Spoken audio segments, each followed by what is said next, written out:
Hello, this is Dr. Greg Mays with Your Word Wednesday. This week, I have a tough one. I have one that is going to be so difficult for you to listen to, you are going to want to turn this off. Because many people say, oh, I'm a Christian, I love the Lord. But in reality, their life does not emulate what Christ has called us to do. So this week, I want to look into the camera. I want to speak into your car or your radio, whatever you're listening to this podcast on. And I want to challenge you to look at your life and to see, are you truly a follower and lover of Jesus Christ? In Matthew's book, Jesus said, go into all the land. Take the word, share it, teach it, preach to every man. Just do his will, because he always has a master plan. It's not your... In my Bible reading recently, I came across John 14, verse 15. And it says simply, if you love me, keep my commands. You can't get any simpler than that. So then we have to take a look at, well, what did Jesus command us? I traveled into the book of Matthew, and I find myself in Matthew chapter 22. And here's what it says down at verse 34. Hearing that Jesus had silenced the Sadducees, the Pharisees got together. One of them, an expert in the law, tested him with this question. Teacher, which is the greatest command in the law? Jesus replied, I love the Lord. He says, love the Lord your God with all your heart and with all your soul and with all your mind. This is the first and greatest commandment. And the second is like it. Love your neighbor as yourself. All the law and the prophets hang on these two commandments. What's that mean? If you love the Lord your God with all your heart, mind, and soul, then you're going to do what he's called you to do. If you take a look at the first four commandments, they all focus on God. Don't put any God before him. Don't take the Lord's name in vain. All the first four focus on how we must relate with God. The next 6 of the 10 commandments focus on how we must interact with people. Love God, love people. He says that all the commands, let's take a look at that again. All the law and the prophets hang on these 2 commandments. If you love Christ, then keep his commands. What is his command? Love God, love people.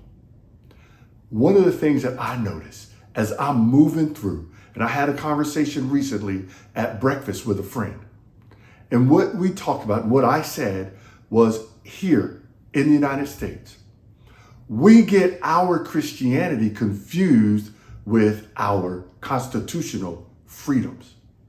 We want to go to church and we want to hear a pastor tell us 3 steps to a better life.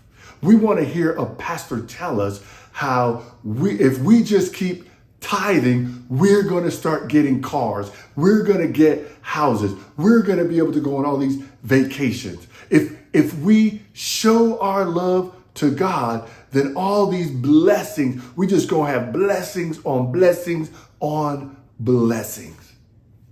That's what we are teaching. That is not what Christ has called us. He said, if you love me, keep my commands. Well, what did he command us to do? He commanded us to help the poor. He commanded us to help the disenfranchised. Let's run right over to the book of James. And when we get there, we're going to be in James chapter 1, and we're going to be at verse 20.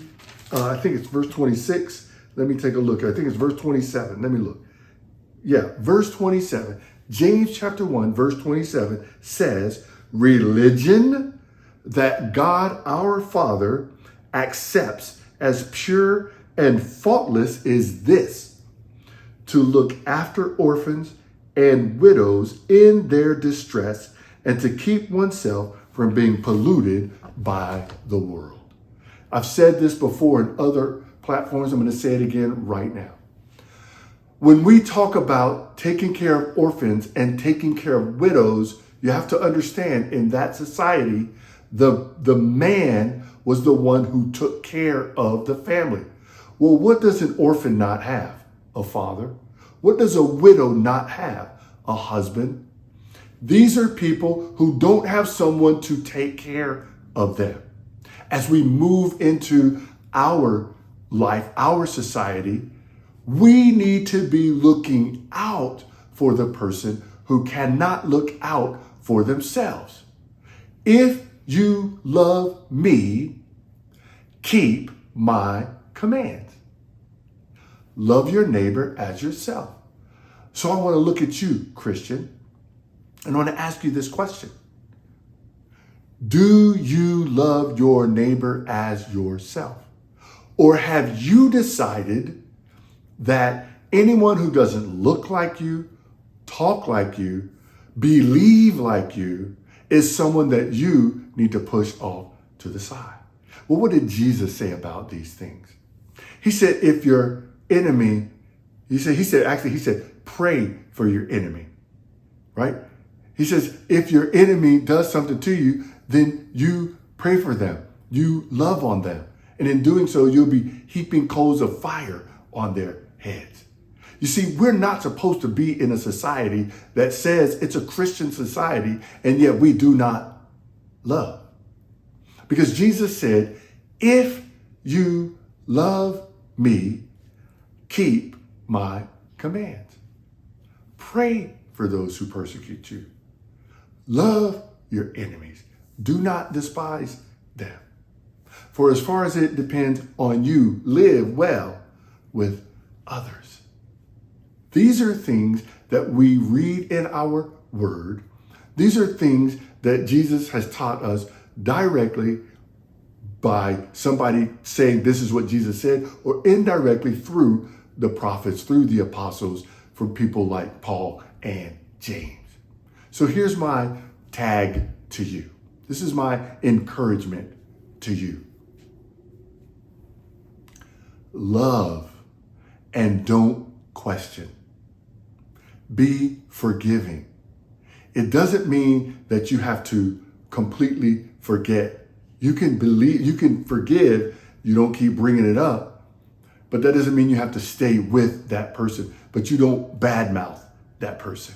You move on with your life. This is the love that Jesus has called us to. 1 Corinthians 13, they call it the definitions of love. It's the love chapter in the Bible.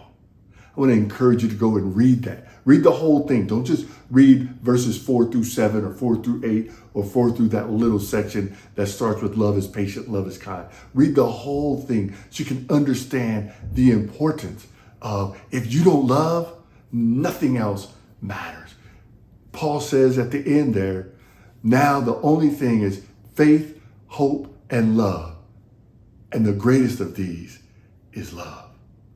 Won't you sit down, meditate, contemplate how well or not well you are loving people, and then make the changes that you need to make.